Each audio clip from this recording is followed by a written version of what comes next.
Hello mga boss, welcome back sa ating channel. For today's video, pag-usapan natin kung ano nga ba yung best class para sa akin mga boss. Okay, so galing na ako sa Archer.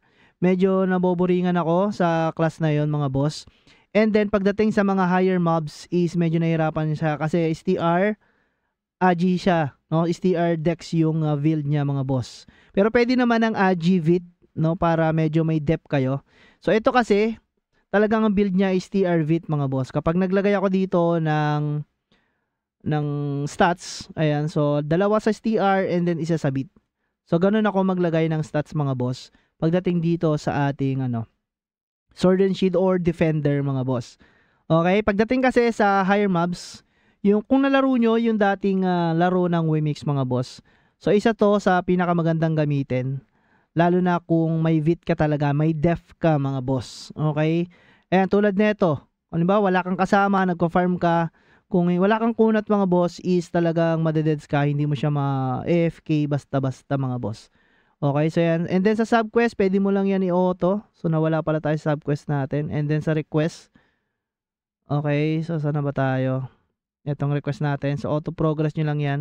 So naklik ko yung main quest, sorry mga boss. So, ganyan lang. And then, ito nga pala yung guild natin, no? So, puno na. So, hindi tayo makapag-upgrade siguro. Dapat is gumawa tayo. Marami pang gusto dun sumali sa Discord natin. Pero, hindi tayo makapagsali pa kasi punong-puno na mga boss. Okay? So, madami nang waiting dito sa guild natin. So, Gamers Guild PH. So, may sariling Discord to. Okay? So, pwedeng-pwede kayong sumali mga boss. So, Silva 5 yung ating server. So, tips lang din. Kapag kayo magi-start maglaro nitong ating Rohan to mga boss, kung trip nyong laruin siya, unahin nyo yung dismantle, no? So, dismantling settings. Kung halimbawa level 10 pa lang hinahat nyo, pwede nyo itong iset as level 10. Kasi dismantle equipment below selected level is yung madidismantle nya. And then, i-all nyo na lang weapon, armor, and accessories. And then, syempre, kung anong class nyo, yun yung iwanan nyong uncheck. So, elf, Dan, Decan. So, naka-check yan sa akin para yung human lang yung matitira dyan mga boss. Okay? Limbawa naman, makuha kayo ng mga duplicate. So, click nyo lang yan habang nagpapalevel kayo mga boss. And then, upgrade. And then, combination. Okay? So, pwede nyo auto-select yan. And then, combine nyo ng ganyan mga boss para makakuha kayo ng blue. Ayan. So, nakakuha tayo ng blue. So, level 10.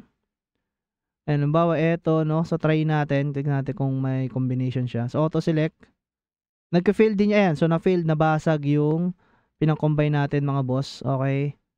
So, wala na ba tayo makuha dito? Ayan, level 30 na yung napafarm natin. Banda dun mga boss sa main quest natin. Kaya nag-request muna tayo.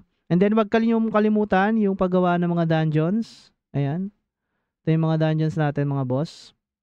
Okay, so yun yung pinaka-importanting bagay, yung pag-dismantle. Tama pag-dismantling mga boss, para hindi kayo mahirapang makakuha ng items nyo. Yung para sa inyong items, at hindi kayo basta-basta napupuno. No? Pag-start pa lang ng game, yun agad yung una nyong i-set up.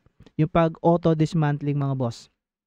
Okay, so dismantling settings, and then check nyo tong auto-dismantle. So mapupunta naman yang na-dismantle nyo dito. No? Magiging ganyan siya mga boss.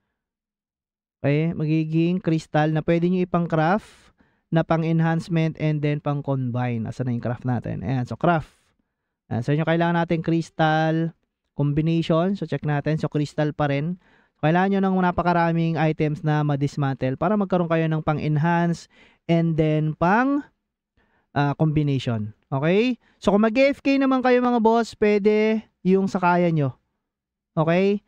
And then magkakatalo lang naman yan sa items level, no? Halimbawa to level 10. Kung hindi nyo na kailangan, wag na kayo mag-hunt doon sa may level 10 mobs. So level 30 na yung i-hunt nyo. Tulad kanina, yung mga nadadrop is level 30 na mga common items. So malaman nyo yun, punta kayo dito sa map. Ayan. Halimbawa, nandito tayo sa location na to. Pag tinignan nyo yung items, ayan, so item usage level 30 na, no? And then pag bumaba tayo dyan, bawa dito sa Enchon, Vena, ayan, yung mga dyan is level 10 mga boss. Okay, ibig sabihin dito sa pina-farm natin ngayon is puro level 30 na. So kaya nakasetup yung ating dismantling. Ayan, so dismantling natin settings is level 30 below. Ano? Okay, kasi kapag level 10 ang nilagay natin dyan, so may iwan dyan yung mga level 30 na hindi natin kailangan. Okay, so ito nga, bakit nakukuha niya to is hindi para kay Dan to. So parang to bug Ayun, sa level 30 yan, dapat madi-dismantle yan mga boss, auto-dismantle yan. Kasi nga human lang naman yung chinek ko dyan. Ulitin nyo, no? So, elf, ayan, salagay nyo. Okay? So, ganyan nyo lang pagka hindi niya nadi-dismantle. And then, setting completed, ayan. And then, dismantle nyo yan mga boss. Okay, ayan. So, confirm natin. Okay, so ganun para nagbabag siya mga boss, no? Hindi niya na-auto dismantle yung ano, yung mga items. Okay, so yun lang muna for today's video. I hope nabigyan ko na naman kayo ng isang magandang tips and tricks para dito sa ating Rohan to mga boss. So magbibigay pa tayo ng mga updates kung paano magpa-level ng mabilis dito is napaka-basic lang din. So yun na rin yung pinaka tips doon mga boss, no? Yung sa dismantling and then sa pa-items. Okay? So, yun lang mga boss. Maraming salamat. Potski po, sali kayo sa ating Discord channel. And then, syempre sa ating Gamers Guild PH Discord. So, again, maraming salamat. Bye-bye.